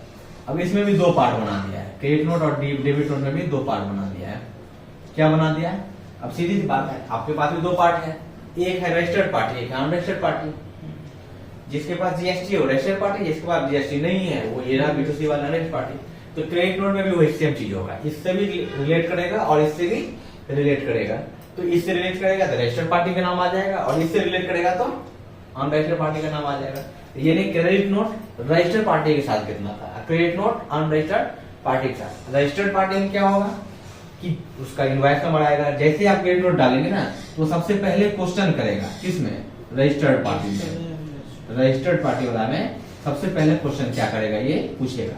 इसके दो टैब बने हुए हैं, credit note registered party, credit note unregistered party, credit या डेबिट नोट बोलते हैं।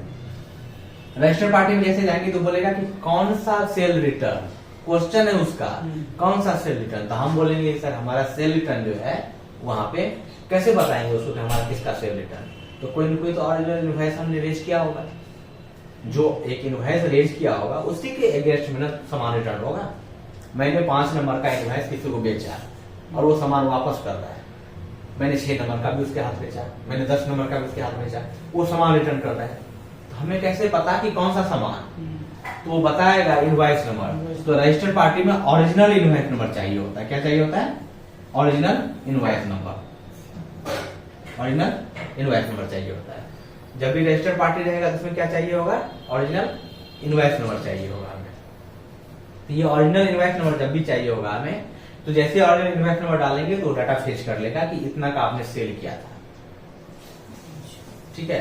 तो ओरिजिनल इनवॉइस नंबर डालेंगे, अब हम अपना क्रेडिट नोट नंबर डालेंगे। अब क्या डालेंगे, अपना क्रेडिट नोट नंबर। मान लीजिए कोई हमने 1 लाख का सेल किया था, उसमें से 50,000 रिटर्न होना है, तो क्रेडिट नोट नंबर डाला, डेट डाला, कौन से डेट को सामान आया वापस। फिर हमने क्या किया, 1 लाख में से 50,000 जाना है, तो फिर हमने डाल दिया 50,000 रुपया टैक्सेबल वैल्यू में जो उसका होता है, तो उसका जितना परसेंट जीएसटी था वो टोटल जोड़ के जो इनवॉइस वैल्यू रहेगा जीएसटी आरोप कर दिया होगा तो टैक्स करेगा। हाँ, तो याद रखिएगा 6 महीने वाला नहीं करता रहता है पेज, ये चीज 6 महीने वाला पेज नहीं करता रहता है। तो इसके लिए क्या होगा, जब आपका रिटर्न फाइल हुआ रहेगा तभी, या तो आप B2B में आप चढ़ा दीजिए उस बिल को, तब आप चढ़ाए रहेंगे ना जब, तो ये नहीं कि पहले क्रेडिट नोट चढ़ाना शुरू कर दीजिएगा, तब नहीं लेगा। सेम मंथ अगर है तो आपको पहले B2B वाला एंट्री डाल देना पड़ेगा, फाइल मत कीजिएगा, कोई दिक्कत नहीं है, लेकिन इसमें एंट्री डाला रहेगा ना तो फिर ये पेज कर लेगा कि डाला हुआ सेम महीने वाला, सबमिट ना हो फ्री है। हाँ पेज कर लेगा ये, क्योंकि उसके पास पोर्टल पे आ जाता है वो चीज, ठीक है। तो हाँ इन्फॉर्मेशन मिल जाता है, तो फिर उसके अकॉर्डिंग हो जाता है। अगर नहीं करेगा तो इसका बहुत बड़ा इशू हो जाएगा ना। इशू ये देखिए ना, मान लीजिए कि आपने कोई बिल 2 तारीख को रेज किया, गुड्स था, गुड्स गया आपका, आपने रेज कर दिया। अब कोई सामान है, कोई क्रेडिट नोट है आपका, वो आपने कितने तारीख को रेज किया, 28 तारीख को रेज किया बिल, 28 तारीख को आपका वो सामान वापस आ गया। आपने जब बिल रेज किया जीएसटी तब मिल जाता नहीं है, जब आपका सामान आया तब बिल जाता है, ठीक है। तो आपने क्या किया, डाल दिया उसके अंदर, जब फिट करने लगे तो उसको अगर नहीं पता चलेगा दिक्कत है, तो पहले हम B2B में डाल दिए, फिर क्रेडिट नोट में डाले तो उसे पता चल गया। अगर बाई दी भी अगर ये चीज ना हो, अगर ये सिस्टमेटिक ना हो तो दिक्कत क्या आएगी, आपने 2 तारीख को बिल रेज किया, आपने इनवॉइस रेज कर दिया या ई-वे बिल रेज कर दिया, फिर जब आपके पास वहां से सामान वापस आए तो वहां से भी ई-वे बिल रेज हो गया, क्रेडिट नोट नंबर इतना, तब तो वो चढ़ ही गया उस टाइम में। अगर नहीं दिखेगा वो चीज तो फिर हमारा क्या होगा, ई वे बिल डाटा और जो हमारा रिटर्न डाटा फाइल कर रहे हो डाटा मैच ही नहीं करेगा। जाते टाइम भेजे ई वे बिल जनरेट कर दिए तो गवर्नमेंट पोर्टल पे चला गया, आते टाइम सामान वापस आया ई वे बिल जनरेट हो गया, पोर्टल पे दिख गया।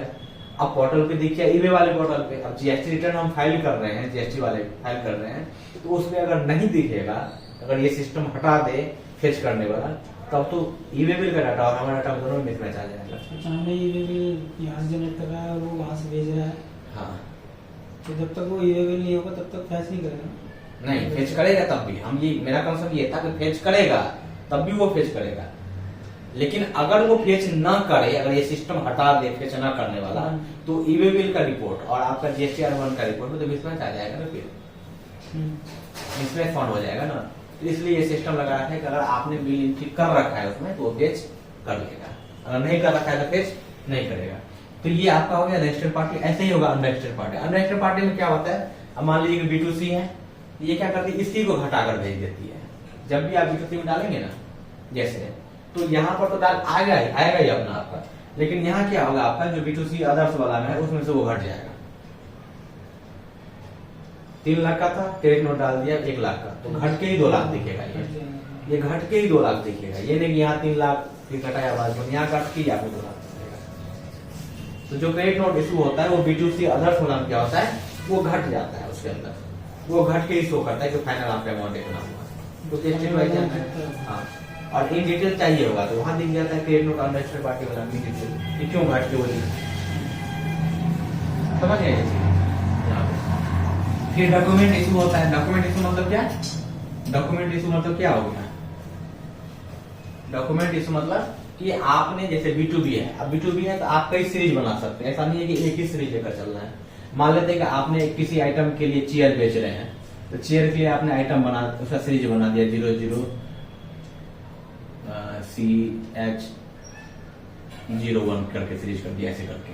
फिर कोई सर्विस बेच रहे हैं तो उसका आपने कर दिया CR01, है कि नहीं, आपने कर दिया। फिर कोई मान लीजिए आपके पास मल्टी बिजनेस है या आपने उसके क्या नाम है लैपटॉप भी बेच रहे हैं, लैपटॉप बेच रहे हैं तो इसके लिए आपने कर दिया क्या, मान लीजिए LP कर दिया या कंप्यूटर पार्ट ले लिया COM करके 0। तो आप सीरीज कहीं बना सकते हो, लेकिन आपको सीरीज में ये ध्यान रखना है कि सीरीज उसका सीरीज उसी में चलता है, ऐसा नहीं कि मिक्स कर दे कहीं से कहीं। आपका हो सकता है कि ब्रांच भी है कहीं, सेम एस्टेट का ब्रांच है कहीं, तो आपने ब्रांच का भी एंट्री यही कर रहे हैं, यही साथ सबको दे रहे हैं, सबको बिल दे रहे हैं, तो सीरीज आप क्या करेंगे, चेंज कर देंगे, है कि नहीं। तो आपने नोएडा का कर दिया तो नोएडा वाला लिख दिया, नोएडा ब्रांच नोएडा 08, या आपके यहाँ एंट्री नहीं भी हो रहा है, कहीं और भी एंट्री हो रहा है, तो लास्ट में जो GST फाइलिंग होगा उसका क्या होगा, एक ही बार फाइलिंग होगा, एक ही जगह से होगा, क्योंकि एक स्टेटमेंट पे एक ही GST नंबर, तो सारा डाटा कहाँ आएगा, सारा डाटा एक जगह कंसोलिडेट होगा, सारा जगह एक जगह लाया जाएगा, उसे पता नहीं चलेगा। तो आप ब्रांच वाइज भी अपना अलग अलग क्या कर सकते हैं, सीरीज रख सकते हैं कि नोएडा सेक्टर 65 का सीरीज, नोएडा यहाँ का सीरीज, ग्रेटर का सीरीज, सबका सीरीज रख सकते हैं आप अलग अलग। तो सीरीज कई सारे आपके पास हो सकते हैं। इसी तरीके से आपका क्रेडिट नोट का भी सीरीज हो सकता है, इसी तरीके से आपका डेबिट नोट का भी सीरीज हो सकता है, इसी तरीके से आपका B2C का भी सीरीज अगर रखना चाहेंगे अलग से कि चलो ये B2B बनाते हैं, ये B2C बनाते हैं, कर सकते हैं। लेकिन लोग एक ही सीरीज में चला लेते हैं, ब्रांच वाइज खाली अलग कर देते हैं, एक ब्रांच का एक सीरीज, दूसरे ब्रांच का दूसरा सीरीज, तीसरे ब्रांच का तीसरा सीरीज। अगर उसके टाइप ऑफ सप्लाई जैसे है गुड्स और सर्विस अलग अलग हो गए तो गुड्स के लिए अलग सीरीज, सर्विस के लिए अलग सीरीज कर लेते हैं। तो ये सारे इसके क्या है, डॉक्यूमेंट इशूड है। क्या है ये, डॉक्यूमेंट इशूड। तो ये पूछेगा कि आपका जो अक्टूबर महीना था, अक्टूबर महीना में कितना सीरीज से लेकर कितना सीरीज तक था, तो हम बोलेंगे अक्टूबर महीने में हमारा 201 से स्टार्ट हुआ, 290 पे एंड हो गया। तो बोलेगा ठीक है एंड हो गया, इसमें से कैंसिल कितना किया आपने, तो हम बोलेंगे फिर कैंसिल इसमें से हमने 12 कैंसिल किए, तो टोटल कितना इशू हुआ, तो 201 से 90 के बीच में 90 में से 12, तो आपका 78, तो टोटल इशू कितना हुआ 78। तो ये क्वेश्चन पूछता है आपका उसमें, सारा लाइव प्रैक्टिकल दिखाएंगे कि लाइव ऐसे करके प्रैक्टिकल करके कि यहाँ जाके ये चीज दिखता है। जब आपका डॉक्यूमेंट इशू हो जाएगा तो फिर उसके बाद एक और पूछता है HSN। HSN मतलब कि आप जो गुड्स या सर्विस बेच रहे हैं ना उसका कोई कोड तो होगा, SAC कोड होगा या HSN कोड होगा, कुछ तो होगा, तभी तो गवर्नमेंट को पता चलेगा कि आप बेच क्या रहे हैं। क्योंकि सामान का नाम से नहीं समझती है, वो किससे समझती है, HSN से या SAC से, उसी से ये समझ पाएगी कि ये आपका सामान बिक क्या रहा है। अब कोई आदमी लिख देता है 998300 तो तुरंत समझ आती है अच्छा ये सर्विस वाला है, अच्छा मैनेजमेंट सर्विस कंसल्टेंसी सर्विस का है, तुरंत समझ आता है उस चीज को पकड़ के। तो वो अब इसमें कई सारे काम है, 100 काम है इसके अंदर, तो काम तो थोड़ी बस इससे पकड़, अच्छा इस तरह का काम है इसका, ये चीज इससे समझ आती है। ठीक है, फिर एक होता है, इस सबसे पहले एक होता है एडवांस रिसीट। इससे पहले भी इन डॉक्यूमेंट इशू से पहले एडवांस रिसीट होता है। किसी कस्टमर से आपने एडवांस में पैसे ले लिए, उसको कहा कि भैया 3 महीने पहले आपको पैसा देना पड़ेगा तभी हम सामान बना के देंगे। तो आपने एडवांस में पैसे 1 लाख रुपए ले लिए, तो आपको जीएसटी रूल्स के अकॉर्डिंग एडवांस पे जीएसटी पे करना पड़ेगा। 1 लाख रुपए का अगर आप मिल रहा है तो इंक्लूसिव ऑफ जीएसटी करके टैक्स पे कर दीजिए। समझ गए, टैक्स पे करना पड़ेगा। जैसे मान लीजिए 1,18,000 है, यानी 1 लाख हम दिखाएंगे, 18,000 जीएसटी दिखाएंगे, इतना का एडवांस पे। जिस दिन हम उसको सेल फिर करेंगे तो एडजस्टमेंट ऑफ एडवांस रिसीट, उसमें जाकर उसको सही करेंगे कि हमारा एडवांस इतना था, इतना से कम, अब सेल इनवॉइस इतना से रेज कर दिया मैंने। तो आपके पास अगर एडवांस पैसा आता है तो उसके लिए भी आपको advance receipt on advance payment पे जीएसटी पे करना पड़ेगा। वो भी एक टैब होता है इसके अंदर में, उससे गुड से मतलब नहीं, पैसा आने से मतलब, पैसा आया तो उस पे करना पड़ेगा। सामान नहीं दिया है, बिल रेज नहीं किया और पैसा आपने मंगा लिया तो उस पर टैक्स जीएसटी देना पड़ेगा। उसका एडजस्टमेंट जिस दिन हम बिल रेज करेंगे उस दिन जाकर हम उसका एडजस्टमेंट करेंगे। और ये सारा जब जीएसटी हम फाइल कर देते हैं, तो जब भी हम टाइम से फाइल, हमारा टाइम क्या होता है फाइल करने का, 11 तारीख। अगर 11 तारीख को हम फाइल कर देते हैं तो जो पार्टी सामने वाला रजिस्टर्ड पार्टी होती है उससे यही चीज, सेम यही चीज जीएसटीआर 2B में दिखता है, सिर्फ उसका वाला पार्ट, ये नहीं कि पूरा हमारा डाटा उसको दिख जाएगा। मान लीजिए कोई राम था पार्टी, रजिस्टर्ड पार्टी है, तो राम जब अपना लॉग इन करेगा तो उसे जीएसटीआर 2B के अंदर दिखेगा। क्यों? क्योंकि हमने जीएसटी डाल के फाइल किया हुआ है और टाइम से फाइल किया हुआ है। यही मैं अगर 12 तारीख को फाइल करता तो कहां दिखेगा राम को, फिर वो जीएसटीआर 2A में।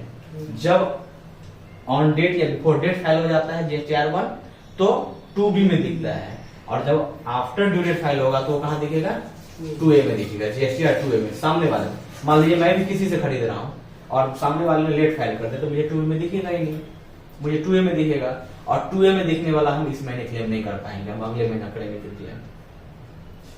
जो 2B में दिखेगा बस वही ऑटो पॉपुलेट होता है 3B में जाके, जो हम टैक्स इनपुट क्लेम कर सकते हैं, अदरवाइज हम क्लेम नहीं कर पाएंगे।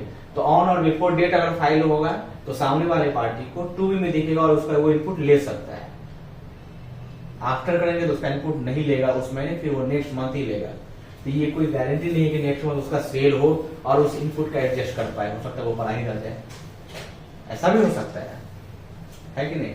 तो हमें टाइम पे फाइल करना चाहिए ये चीज। और हम जिस सामान ले रहे हैं या सर्विस ले रहे हैं, ले सकता है ना, हम कर सकते हैं, हम तो फाइल कर देंगे, लेकिन सामने वाला बंदा इनपुट उसे नहीं मिल पाएगा टाइम पे, उसे अगले महीने जाके मिलेगा। मान लीजिए उदाहरण छोटा सा कि सामने वाले का ना 90,000 का सेल है और हमने उसे अपने यहाँ से इनवॉइस दिया हुआ था, मान लेते हैं 70,000 का इनपुट दिया था उसे, यानी 70,000 का आउटपुट टैक्स हमने पे किया उसके नाम पे, तो उसे कितना पे करना पड़ जाएगा, क्योंकि 70,000 का इनपुट मिल जाएगा और उसका आउटपुट कितना था 90,000, तो वो कितना टैक्स पे करेगा, सिर्फ 20,000। लेकिन हमने क्या किया, जीएसटी सामने वाली पार्टी से ले लिया और हमने फाइल कर दिया late, after due date.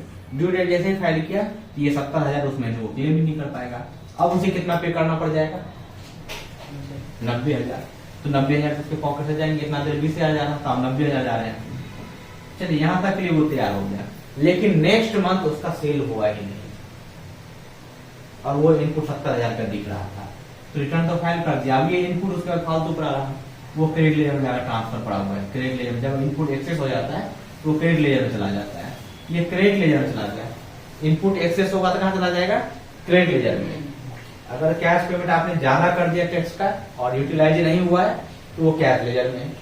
Credit आपका आईटीसी आपके पास ज्यादा आ गया है, यूटिलाइज नहीं हो पाया तो वो चला जाएगा क्रेडिट लेजर में। ये आगे जाके एडजस्ट होता रहता है धीरे धीरे, जिस महीने टैक्स की जरूरत होगी उस महीने एडजस्ट हो जाएगा वहां पे, ठीक है। तो ये 70,000 ऐसे ही पड़े रहेंगे, क्या फायदा। इसलिए हमें ये देखना है कि हम टाइम पे फाइल करें और जिससे हम सर्विस या गुड ले रहे हैं वो भी टाइम पे फाइल करें, ताकि हम उसके इनपुट को यूज कर सके। वो जो अपना टैक्स लगा रहे हैं वो हमारे लिए इनपुट है, आईटीसी है, उसे हम सही टाइम पे यूज कर सकते हैं। ठीक है, डन है यहाँ तक। कहानी है जीएसटी आर में, कहानी है बहुत तगड़ा।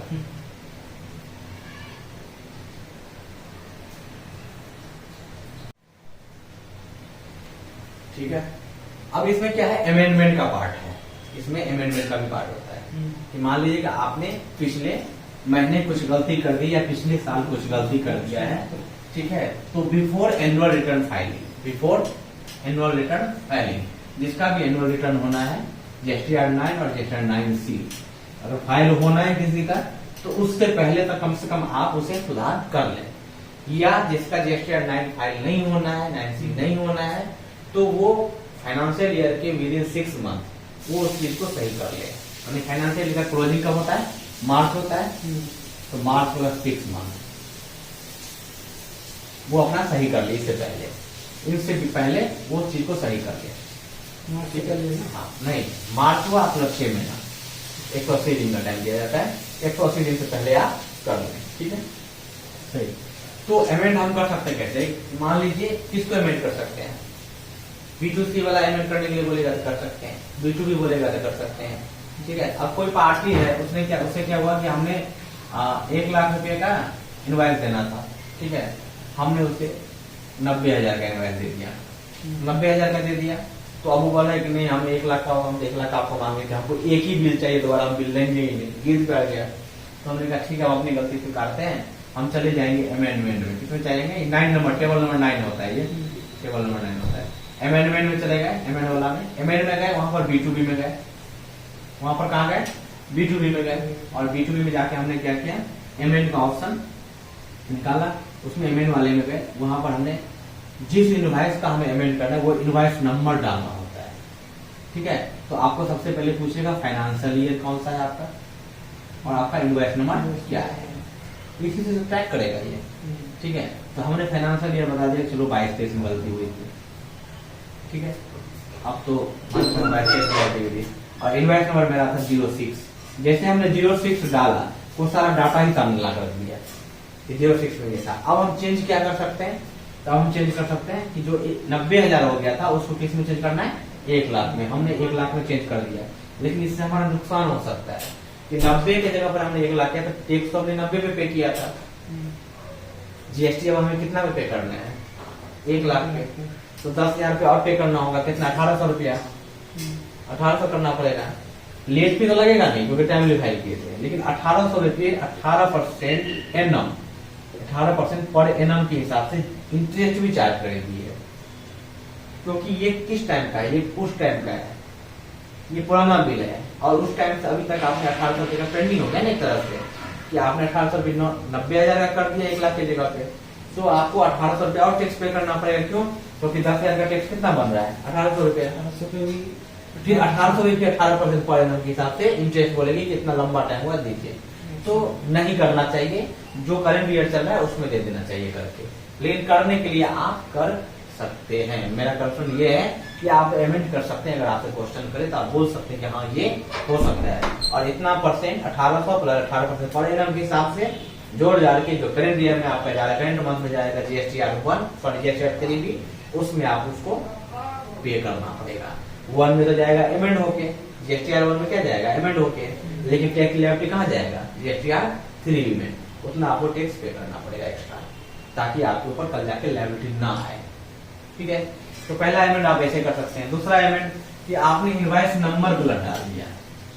ठीक है, दूसरा अमेंड क्या, इनवॉइस नंबर आपने गलत डाल दिया, यानी आप चेंज कर सकते हैं इनवॉइस 18% होता है या कुछ भी होता है, किस पे, इंटरेस्ट, इंटरेस्ट 18% पड़ेगा। ठीक है, इनवॉइस वैल्यू और टैक्सेबल वैल्यू, ये दोनों में से कोई भी चेंज हो सकता है, जो मैंने आपको बता दिया चेंज करने का तरीका, तो आप अमेंड कर सकते हैं इसको। दूसरा इनवॉइस नंबर, आप इनवॉइस नंबर भी चेंज कर सकते हैं। जब आप इनवॉइस वैल्यू या टैक्सेबल वैल्यू चेंज करने लगेंगे तो उस टाइम में आपको पूछेगा रिवाइज्ड इनवॉइस नंबर, तो रिवाइज नहीं था, सेम लिख देंगे, हमें जो चेंज करना था इनवॉइस वैल्यू या टैक्सेबल वैल्यू जो चेंज करना था बस उसको हमने चेंज किया। उसने पूछा रिवाइज इनवॉइस वैल्यू, फिर वो पूछेगा रिवाइज इनवॉइस डेट, तो जो हमारा सेम है वही हम सेम डाल के सेव करके प्रोसेस कर जाएंगे। लेकिन जब इनवॉइस नंबर ही हमको अमेंड करना है तो पूछेगा रिवाइज इनवॉइस नंबर। मान लीजिए पुराना था 006, जबकि हमको करना था नोएडा ब्रांच का था तो हमने करना था नोएडा 006। हमें क्या करना था नोएडा 006। तो हम क्या करेंगे, पुराना ये इनवॉइस नंबर डाटा फेच हो गया और रिवाइज इनवॉइस नंबर नोएडा 006 तो हमने डाला। बाद बाकी सारा कुछ वैसे ही रहने दिया, जब कुछ चेंज नहीं है तो अगर इनवॉइस नंबर भी चेंज है साथ में वो भी कर सकते हैं। समझ गए। फिर तीसरा इनवॉइस, तो वो इनवॉइस कैंसिल हो जाएगी, इसकी जगह ये अपडेट। हाँ ये कैंसिल होकर ये अपडेट हो जाएगा, ये अपने आप हट जाएगा और वो अपडेट हो जाएगा अपने आप। ठीक है। फिर इनवॉइस डेट, ध्यान रखिएगा इनवॉइस डेट कभी भी लेटर नहीं हो सकता, बाद में नहीं हो सकता है। मान लीजिए कि इनवॉइस डेट आपका है 30 फरवरी तक है, 30 फरवरी 2023। आप इसको चाह रहे हैं चेंज करके, क्या चेंज करना चाह रहे हैं 30 मार्च 2023। कभी पॉसिबल नहीं होगा ये डेट चेंज नहीं करेगी, लेटर नहीं करेगी बिफोर बर्थ। क्यों नहीं लेटर करेगी? क्योंकि ये बोलता है कि जो आपका टैक्स पेमेंट का पीरियड था ना वो यही महीना था, इसी महीना का था, तो आप इसे पीछे लेकर चलिए, इससे बाद लेकर मैं नहीं जाऊंगा। तो इससे पीछे तो आप जा सकते हैं लेकिन इसके बाद नहीं आ सकते हैं, लेटर नहीं हो सकते हैं, बिफोर हो सकते हैं। तो डेट हम चेंज कर सकते हैं, ठीक है। लेकिन डेट जब भी चेंज करेंगे तो ये ध्यान रखेंगे कि सीरीज ऐसा ना हो कि 6 नंबर का सीरीज 30 फरवरी का हो और 5 नंबर का सीरीज 28 फरवरी का हो। तो 6 नंबर 28 से पहले डालेंगे तो हमारे लिए गलती हो गया ना, क्योंकि 5 से ऊपर थोड़ी 6 होगा, 5 के बाद ही 6 होगा ना। हाँ ये चीज ध्यान रखना है। हाँ इसके बाद मतलब 28 और 30 के बीच में चेंज हो सकती है।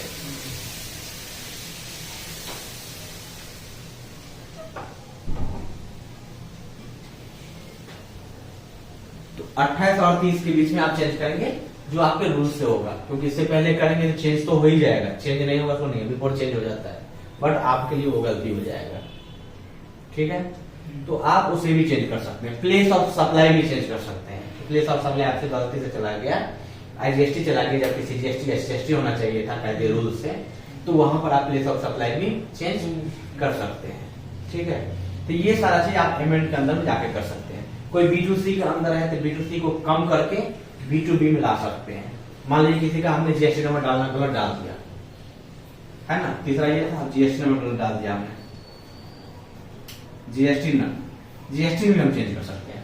पहले जैसे इनवॉइस नंबर डाला पार्टी वाइज डिटेल आ गया, डिटेल आ गया तो अब वो हमसे पूछेगा, वहां पे सिर्फ वही जो GST है ना सेम जगह ही GST आता है, उसके लिए दूसरा ऑप्शन नहीं रहता है कि न्यू GST। उसी GST को आप क्या करेंगे हटा देंगे और जो आपका रिवाइज GST है वो डालेंगे। जैसे GST डालेंगे यहाँ कंपनी का नाम एंटिटी का नाम आ जाएगा, तो आपका वो सही हो जाएगा, पुराना हट जाएगा और नए वाले से सही हो जाएगा आपको। तो अमेंड आप GST भी कर सकते हैं, GST को भी आप अमेंड कर सकते हैं।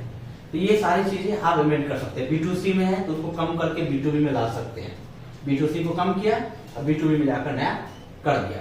अब ये सिचुएशन बड़ा गंदा है, ठीक है। यहाँ तक तो हो गया अमेंड का पार्ट, इसको चेंज करके इसको चेंज करके इसको। लेकिन B2C में 2 लाख जाना था, मेरे गलती से 3 लाख चला गया। क्यों? क्योंकि हमने GST नंबर डालना ही भूल गया उसमें। जैसे GST नंबर डाला नहीं तो 1 लाख का इनवॉइस था, वो कहाँ जाके चला गया, सॉफ्टवेयर उसको कहाँ लेके चला गया, वो सॉफ्टवेयर लेके चला गया B2C वाले पार्ट में। GST नंबर डालते रेगुलर लिखते तब तो रजिस्टर पर्सन समझता है। वो क्या हुआ कि हमारे मिस्टेक के कारण GST नहीं डाले, उसकी गलती के कारण वो क्या किया B2C के पार्ट में लेके चला गया और वहां पर जाकर रिटर्न फाइल हो गया। सामने वाला कॉल कर रहा है कि सर जी हमारा तो ये दे दो, ठीक है, इनवॉइस नंबर सब कुछ सही है, हमने उसको इनवॉइस दिया है, लेकिन उसे GST 2B में रिफ्लेक्ट हो ही नहीं रहा है। क्यों नहीं हो रहा है? क्योंकि वो कहाँ चला गया B2C में, वो B2B में चाहता तब तो रिफ्लेक्ट होता, जब डिटेल उसका डालते, उसका GST नंबर डालते तब रिफ्लेक्ट करता उसको, तो वो गया नहीं, वो क्या हो गया हमारा B2C में चला गया। तो अब हम उसे अमेंड करेंगे। कैसे अमेंड करेंगे? सबसे पहले तो हम अपने जो ये है पार्ट हम इसको 2 तरीका से कर सकते हैं। इसे हम 2 तरीका, हमारे पास इसके लिए 2 तरीका है। पहला तरीका है कि हम B2C को कम कर दे वैल्यू, B2C का वैल्यू कम कर दे, और जब जाए GSTR1, अगर इस महीने का फाइल हो रहा है इस महीने में जाएंगे GSTR1 में, वहां करेंगे ऐड रिकॉर्ड्स, वहां एमएंड में नहीं जाएंगे। क्यों नहीं जाएंगे? क्योंकि यहाँ तो बदलाव वाला बात ही नहीं है। यहाँ पर ऐसा थोड़ी है कि जो पार्टी का इनवाइस नंबर गड़बड़ हो गया, फलाना हो गया, ये हो गया, रजिस्टर्ड पार्टी वाला में ये होता है ना, ये तो रजिस्टर्ड पार्टी का पार्ट था। लेकिन यहाँ तो B2C है, चलो B2C को कम कर देंगे तो रजिस्टर्ड पार्टी को ऐड कहाँ करेंगे, वहां तो ऑप्शन ही नहीं है। तो यहाँ क्या करेंगे, हम पहले B2C को कम कर देंगे, एमएंड में जाकर कम कर देंगे, B2C को कम कर देंगे, और जो GSTR1 जा रहा है सबका, वहां हम करेंगे ऐड रिकॉर्ड। क्या करेंगे? Add record. और जिस इनवॉइस का जाना है, जो पुराना इनवॉइस है, वो इनवॉइस नंबर लिखेंगे। जैसे मान लीजिए वो इनवॉइस नंबर 09 था, 09, ये पक्का नहीं गया होगा जीएसटी में। क्यों नहीं गया होगा? क्योंकि जीएसटी में डाला नहीं था तो B2B में गया नहीं, B2B में गया नहीं तो सिस्टम के पास ये पता ही नहीं कि 09 का कोई इनवॉइस है उसके पास। तो जैसे ही हम डालेंगे 09 तो बोलेगा ये फ्रेश इनवॉइस है, वो बोल देगा एकदम फ्रेश इनवॉइस है। क्यों बोल देगा फ्रेश इनवॉइस है? क्यों? क्योंकि B2B में तो डाले नहीं। B2B का इनवॉइस, एक्सपोर्ट सर्विस का इनवॉइस और B2C लार्ज का इनवॉइस, इसी तीन में इनवॉइस नंबर जाता है, उसके अलावा इनवॉइस नंबर जाता नहीं है। तो उसे पता है कि ये B2C स्मॉल में था तो ये इनवॉइस गया नहीं होगा। तो अब हम ऐड रिकॉर्ड में जाएंगे, जहां पर हम B2B ऐड करते थे, मैंने बताया था ना B2B में लिखना, जहां ऐड करते थे वहां B2B में जाएंगे। B2B में ऐड रिकॉर्ड में जाएंगे, पार्टी का GST डालेंगे, पार्टी का नंबर आ जाएगा, जिसका इनवॉइस नंबर डालेंगे, इनवॉइस वैल्यू डालेंगे, जिस डेट का इनवॉइस है, चाहे 2 महीने पहले का इनवॉइस है तो 2 महीने पहले का डेट डालेंगे उसमें। ये नहीं कि आज का डेट, इस महीने का डेट, 2 महीने पहले का है 2 महीने पहले का डालेंगे, और फिर 2 महीने पहले का डालेंगे, सेव कर देंगे, प्रोसीड कर देंगे। तो वो क्या हुआ, वहां से वैल्यू कम हो गया और यहाँ पर नया ऐड हो गया B2B पार्टी में। तो हमारा कोई इफेक्ट पड़ा? कोई सेल पे इफेक्ट पड़ा? नहीं। वहां से 1 लाख कम, यहाँ से 1 लाख ज्यादा, तो सेल के वैल्यू पे कोई इफेक्ट नहीं पड़ा। तो हम इस तरीके से कर सकते हैं। दूसरा ऑप्शन कि हम B2C में क्रेडिट नोट इशू कर देंगे, B2C में हम क्रेडिट नोट इशू कर देंगे, और फिर हम क्या करेंगे, B2B में बिल रेज कर देंगे। एक जगह क्रेडिट नोट और एक जगह बिल रेज, नया बिल रेज कर देंगे कि ये भैया इसी महीना डाल दिए, इसी महीना कर दिए, समझे? लेकिन उस महीने पता चलेगा तभी तो। किस महीने? उसी समय अगर हमने पकड़ लिया, हमने पकड़ लिया, पार्टी बोल देता है ना, पार्टी तो पकड़ ही लेता है, पार्टी बोल देता है कि हमारा बिल नहीं दिख रहा है, तो हम देखते हैं जाके, तो उसको हम बोलते हैं क्या करोगे आप, पिछला डेट में लोगे या इस डेट में आप लोगे? तो वो बोलता है कि नहीं, हमें इसी डेट में करंट में ही दे दो, चल जाएगा मेरा काम उससे। तो हम क्या करेंगे, उतना आसान क्रेडिट नोट इशू कर देंगे और फिर एक B2B में रेज कर देंगे। लेकिन ये तो कायदे से गलत है। क्यों? क्योंकि वो ईवे बिल गया हुआ होगा, मान लेते हैं ईवे बिल गया हुआ तो कायदे से गलत हो जाएगा ना। तो एमेंड का ही पार्ट रखना सही होता है कि आप उसको एमेंड कर दीजिए वहां से। उसमें जैसे 3 लाख की इनवॉइस थी और B2C में चला गया, हाँ, तो उसमें उनके कहते हैं कि अमाउंट कम करना है उसका। हाँ, उसका अमाउंट हम कम कर देंगे एमेंड में जाके। 3 लाख से 2 लाख कर दिए, वो 2 लाख हो गया। लेकिन इनवॉइस वैल्यू 3 लाख की है ना। किसकी है? मैंने से 1 लाख कर दिया ना मैंने, 3 लाख। B2C में तो उसमें जाता है ना, स्टेट वाइज जाता है ना। हम तो गए उस स्टेट में जाके 1 लाख रुपया कम कर दिए माइनस में। हमने 1 लाख रुपया जैसे ही कम कर दिया, तो 1 लाख कम करती है हमारा, तो क्या हो गया, सेल कम हो गया 1 लाख से, है कि नहीं? और फिर हमने क्या किया, ऐड रिकॉर्ड में जाके पुराने जिस डेट का बिल था उस डेट का बिल ऐड कर दिया जाके। तो टैक्स लायबिलिटी नहीं बढ़ेगा ना, एक जगह सेल कम हुआ, एक जगह सेल बढ़ गया। अब क्वेश्चन उसमें ये भी उठता है ना कि अगर आपके पास मान लीजिए कि यूपी का सेल उस महीने नहीं हो यूपी का सेल, तो आप लेस नहीं कर पाओगे, फिर दिक्कत है ना। सेल होना चाहिए आपको उस महीने का, तभी होगा। तो किसी भी स्टेट से आप कर सकते हैं, ठीक है? क्योंकि अगर सामने वाले पार्टी को हमारे भी स्टेट से हुआ है तो हम B2C वाले से एडजस्ट करके हम कर सकते हैं, क्योंकि उसका बिल कहाँ चला गया था, B2C में चला गया था, हमें लाना है B2B के अंदर में। तो ये हम लाइव दिखा देंगे इसको, ये लाइव दिखा देंगे, क्लियर हो जाएगा। B2C में जैसे था ना, मान लेते हैं कि यूपी में था, यूपी का सेल था, इसमें हम गए, इसमें हम जाके क्या किए, 1 लाख कम से डाल दिए, ठीक है? पहले 3 लाख डाले थे। अब इस साल इस महीने अगर मान लीजिए गया होगा, कुछ 2 ऑप्शन होते हैं इसके लिए, आप एमएन में जाइए या आप क्या कीजिए, B2C का जो वैल्यू है इस महीने जो सेल हो रहा है B2C का वैल्यू, उसमें से आप मान लीजिए 5 लाख का वैल्यू है इस महीने में आ जाएगा। हाँ, इस महीने से एडजस्ट करना पड़ेगा। क्योंकि वो ऐसे तो फेच नहीं करेगा ना, वो नहीं समझे। तो या तो अमेंड में जाइए या इस महीने कम कर दीजिए, दो ऑप्शन है आपके पास, दोनों में कम ही करना पड़ेगा, दोनों में ऑप्शन है कम ही करने का, तो दोनों में कम करेंगे, या तो आप अमेंड में जाके कम कर दीजिए या तो आप नया वाला जो इन्वेस्टेड है स्टेट वाले में उसमें कम कर दीजिए उतना से। लेकिन ऐड रिकॉर्ड करेंगे जब हम, वो पिछले वाले में करेंगे जाके, ऐड रिकॉर्ड करेंगे या पिछला डेट डाल के करेंगे, सेम 1 लाख रुपए से जितने की जितने इन्वेस्ट की सेम इनवॉइस नंबर सेम सब कुछ रहेगा, इनवॉइस डेट सब रहेगा। और जो उसमें B2C में जाएगा वो इस महीने की उसमें सेल्स में एडजस्ट हाँ एडजस्ट हो जाएगी वो, ठीक है, वो सेल से एडजस्ट कर लेगा और नहीं आया तो सेल पे इफेक्ट नहीं पड़ेगा इससे, और सामने वाले पार्टी को बिल अपना मिल जाएगा। ठीक है, यहाँ तक कंप्लीट करें। ध्यान रखना है कि GST R1 हमें टाइमली फाइल होना चाहिए, ये चीजें में ध्यान रखना पड़ेगा।